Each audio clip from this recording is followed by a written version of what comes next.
नमस्कार दोस्तों, स्वागत है आपका हमारे channel medical and paramedical hub पर।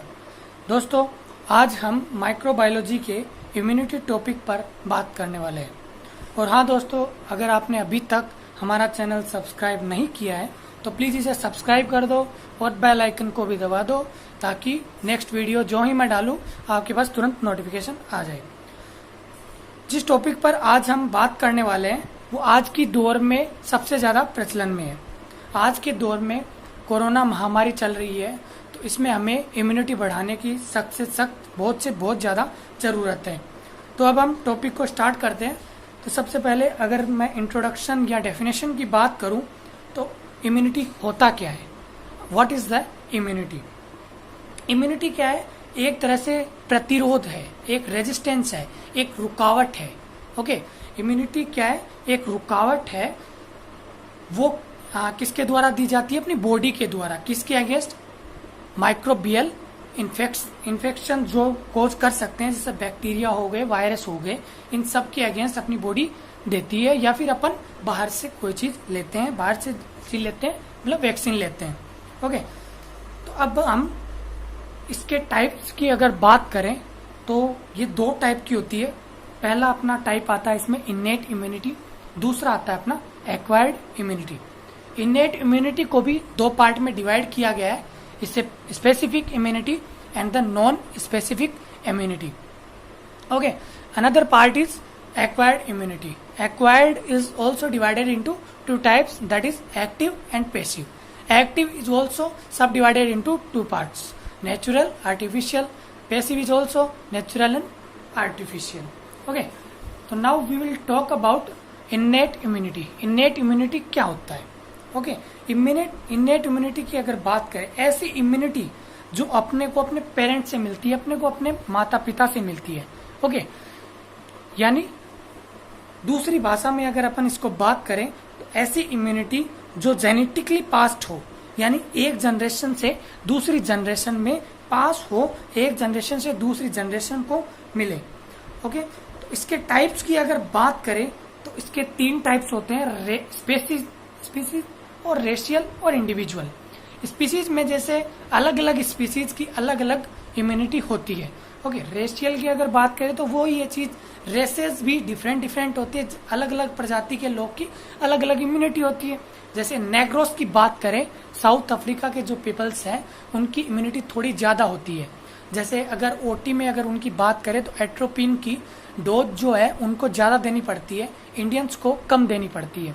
ओके, एट्रोपिन क्या काम आता है, बात आ गई तो एट्रोपिन बता देता हूँ। एट्रोपिन हार्ट रेट जब डिक्रीज हो जाती है उस समय अपन एट्रोपिन का यूज करते हैं। मेनली ऑपरेशन थिएटर या फिर आईसीयूज में ही यूज किया जाता है।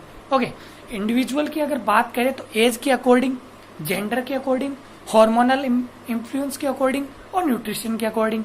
एज के अकॉर्डिंग जैसे बच्चों और बुजुर्गों में इम्यूनिटी कम होती है, वयस्क को यानी अडल्ट में इम्यूनिटी थोड़ी ज्यादा होती है। जेंडर की अगर अपन बात करें तो फीमेल में इम्यूनिटी थोड़ी कम होती है, मेल की इम्यूनिटी ज्यादा होती है। हार्मोनल चेंजेस के कारण या फिर न्यूट्रिशन जो जितना प्रोटीन लेगा, जितनी अच्छी डाइट लेगा, उस हिसाब से भी इम्यूनिटी बढ़ती है, इम्यूनिटी ज्यादा रहती है। तो इंडिविजुअल में अपने और भी फैक्टर्स आते हैं, अपन ने इतने ही फैक्टर इंक्लूड करे। तो अब अपन बात करते हैं एक्वायर्ड इम्यूनिटी की। अभी अपन ने जो इम्यूनिटी पढ़ी, इन्नेट इम्यूनिटी की अपन ने जो बात करी, उसमें अपने को एक चीज साफ क्लियर हो गई कि इन्नेट इम्यूनिटी जो है वो अपन बाहर से नहीं देते, यानी अपने को नेचुरली प्राप्त होती है। नेचुरली यानी मदर से मिल गई, फादर से मिल गई, जेनेटिकली पास्ड हो गई, या फिर स्पीसीज के कारण मिल गई, या फिर रेसेस के कारण मिल गई, या फिर इंडिविजुअली अपने को मिल गई, जैसे एज के अकॉर्डिंग मिल गई, या फिर अपने सेक्स के अकॉर्डिंग मिल गई, या फिर अपन ने जो डाइट ली उसके अकॉर्डिंग मिल गई। Okay, now we will talk about acquired immunity. Acquired immunity जो अपन लाइफ टाइम अचीव करते हैं, जो इम्यूनिटी अपन लाइफ टाइम लेते हैं, जो अपनी बॉडी इम्यूनिटी लाइफ टाइम बनाती है, उसको अपन एक्वायर्ड इम्यूनिटी कहते हैं। ये भी दो टाइप के होते हैं गाइस। पहला टाइप इसका आता है active acquired immunity. Active acquired immunity, active acquired immunity कौन सी होती है? जो कि एंटीजेनिक स्टिमुलस से डेवलप होती है। ओके, इसके अंदर अगर अपन बात करें तो इसमें भी 2 टाइप की इम्यूनिटी ली गई है। पहला अपना आता है इसमें नेचुरल एक्टिव इम्यूनिटी, दूसरा आता है अपना आर्टिफिशियल एक्टिव इम्यूनिटी। नेचुरल का मतलब नेचुरल, आर्टिफिशियल का मतलब कोई भी चीज अपन दे रहे हैं। जैसे आर्टिफिशियल का मतलब कोई भी चीज अपने द्वारा हाथ से बनाई गई है, उसको अपन आर्टिफिशियल में इंक्लूड करते हैं। नेचुरली जो अपनी बॉडी करती है। ओके, तो लेट सजेस्ट, आपके कोई भी वायरस अंदर चला गया। ओके, तो वायरस के लिए अपने क्या होता है, अपने डेली लाइफ में बहुत से ऐसे बैक्टीरिया अपने अंदर जाते हैं। अपन अगर हाथ पे स्कोप लगा के देखें तो अपने को साफ साफ जाहिर है कि अपने को साफ साफ दिखाई देते हैं बहुत से बैक्टीरिया रहते हैं जो अपन एनगल्फ कर जाते हैं और अपने को पता भी नहीं चलता। ओके, तो उनको कौन मारता है, उनको कैसे मारते हैं? उनको मारती है अपनी बॉडी का इम्यून सिस्टम क्या करता है, एंटीबॉडी प्रोड्यूस करता है, जो कि क्या करता है, वायरस को या बैक्टीरिया को किल करता है। ये तो हो गई अपनी natural active immunity. Okay, another is artificial active immunity. अब हुआ भैया कि कोई भी वायरस अपने अंदर चल गया, कोई किसी कुत्ते ने काट लिया, या फिर कोई और वायरस है, जैसे अभी कोरोना चल रहा है, कोरोना वायरस चल गया, तो उसके लिए अपन क्या कर रहे हैं, हाइड्रोक्सी क्लोरोक्विन दवाई ले रहे हैं। जैसे मलेरिया का था, चिकनगुनिया है, इन सभी के लिए अपने क्या लेते हैं, मेडिसिन लेते हैं बाहर से। अपनी बॉडी में इतनी पावर नहीं है, अपना बॉडी का इम्यून सिस्टम इतना स्ट्रांग नहीं है कि उसको मार सके। जैसे हाल में कोरोना का चल रहा है, तो उसका एग्जांपल देके बता देता हूँ। अगर मान लीजिए किसी को कोरोना वायरस हो जाता है, भगवान न करे होए, पर लेट इमेजिन दैट कि हो जाए, तो उसके लिए अपन क्या करते हैं, अपन बाहर से कोई भी वैक्सीन लेते हैं। ओके, उसकी अभी खोज चल रही है वैक्सीन की, जल्द ही वो आ जाएगी। बट अभी अपन क्या वैक्सीन के रूप में क्या यूज ले रहे हैं, हाइड्रोक्सी क्लोरोक्विन, जो कि मलेरिया की एक वैक्सीन है। ओके, तो ये वैक्सीन अपन ने कैसे ली, अपन ने आर्टिफिशियली बनाई हुई है किसी की, अपन उसको बाहर से ले रहे हैं, अपनी बॉडी के अंदर ले रहे हैं, ताकि उसमें अपने जो वायरस गया है, जो भी बैक्टीरिया अंदर है, उसको वो किल कर सके।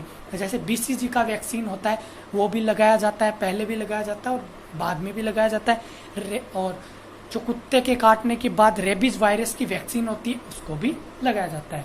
ओके, आई होप आपको ये अच्छी तरह से समझ में आ गया होगा, नेचुरल और आर्टिफिशियल दोनों।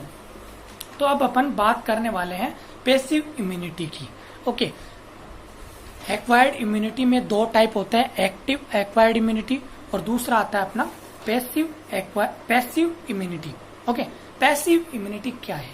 पैसिव इम्यूनिटी जब आप फीटस होते हैं, यानी आपकी मदर के पेट के अंदर या यूट्रस के अंदर, यूं कहूं कि यूट्रस के अंदर आप डेवलप हो रहे होते हैं, उस टाइम पे आपकी मदर के द्वारा आपको इम्यूनिटी दी जाती है, आपको एंटीबॉडीज दी जाती है, उसको अपन पैसिव इम्यूनिटी में डालते हैं। अगर मैं इंग्लिश में पढ़ूं तो passive immunity can occur naturally such as when an infant, यानी बच्चा रिसीव करता है मदर की एंटीबॉडीज थ्रू द प्लासेंटा और ब्रेस्ट मिल्क, और artificially such as when a person receives antibodies in the form of an injection, जैसे gamma globulin injection.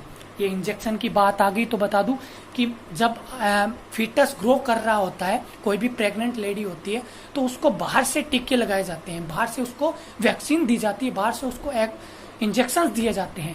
वो किस लिए होते हैं? वो आपके लिए ही होते हैं, वो जो उसमें फीटस ग्रो कर रहा होता है उसके लिए ही होते हैं। वो जो इंजेक्शन लगाते हैं उसका कुछ पार्ट अपने फीटस के अंदर भी जाता है। ओके, तो ये तो थी अपनी बात इम्यूनिटी की। अब बात करते हैं अपन मैकेनिज्म ऑफ इम्यूनिटी। मैकेनिज्म की अगर बात करें तो इन्नेट इम्यूनिटी की क्या क्या मैकेनिज्म करती है। इन्नेट इम्यूनिटी अपनी बॉडी में क्या, बॉडी की कौन कौन सी मैकेनिज्म होती है जिससे वो बैक्टीरिया को किल करती है। ओके, नॉर्मली मैं बात करूं तो फीवर की, फीवर अपन सभी जानते हैं कि कोई भी एक बीमारी नहीं है, कोई डिजीज नहीं है। फीवर एक सिम्टम होता है, फीवर एक सिम्टम होता है कि वो ये दिखाता है कि अपने अंदर कोई बैक्टीरिया चला गया है। अपने अंदर कोई जब बैक्टीरिया चला जाता है तो अपनी बॉडी क्या करती है, प्रोटेक्टिव रिस्पांस दिखाती है और अपना टेम्परेचर बढ़ा देती है, जिससे क्या हो सके, बैक्टीरिया को किल किया जा सके। कुछ बैक्टीरिया होते हैं जो मर जाते हैं, कुछ बैक्टीरिया, कुछ वायरस नहीं मर पाते, उनके लिए अपन बाहर से मेडिसिन लेते हैं। ओके, पहला इसमें आता है अपना एपिथेलियल सरफेस, एपिथेलियल सरफेस की अगर मैं बात करूं तो अपने स्किन है, स्किन की जो लेयर है और म्यूकस मेम्ब्रेन है। मैंने रेस्पिरेटरी सिस्टम पढ़ाया था, उसमें आपको म्यूकस मेम्ब्रेन के बारे में पूरा बताया था। अगर आपने अभी तक वो वीडियो नहीं देखी है तो आप जाके प्लेलिस्ट में देख सकते हैं। ओके, स्किन, म्यूकस मेम्ब्रेन, ये क्या करते हैं, बॉडी को प्रोटेक्ट करते हैं वायरस के अगेंस्ट, बैक्टीरिया के अगेंस्ट। बैक्टीरिया को अपनी बॉडी में एंटर नहीं करने देते। ओके, तो ये एक बैरियर का काम करते हैं। अब दूसरा आता है अपने टिश्यू डिफेंस। पहला अपना आ गया एपिथेलियल सरफेस, दूसरा आता है टिश्यू डिफेंस। टिश्यू डिफेंस में अपना पहला आता है लाइसोजाइम। लाइसोजाइम एक एंजाइम होता है जो कि अपने कहाँ पाया जाता है, नेजल में और इंटेस्टाइनल सिक्रेशन में, जो कि क्या करता है, बैक्टीरिया को किल करता है। फेगोसाइटोसिस एक प्रोसेस होती है, नेचुरल प्रोसेस है अपनी बॉडी की, जिसमें क्या होता है, डब्ल्यूबीसी जो होती है, अपने ब्लड की डब्ल्यूबीसी, वो बैक्टीरिया को एनगल्फ कर जाती है, निगल जाती है, खा जाती है, उसको मार देती है। ओके, तो या फिर उनको क्या बोलते हैं, फेगोसाइटिक सेल भी बोलते हैं, जो कि उनको एनगल्फ करते हैं। फीवर की मैं आपको बता चुका हूँ। ओके, अगर आपको ये वीडियो अच्छी लगी हो तो प्लीज हमारे चैनल को सब्सक्राइब करें, कमेंट करके मेरे को नीचे जरूर बताएं कि वीडियो कैसी लगी। और अगर घंटा वाला बटन अपन अभी तक नहीं दबाया तो प्लीज घंटे वाला बटन दबा के जाइएगा। Thank you so much for watching this. फिर मिलेंगे एक नई वीडियो के साथ।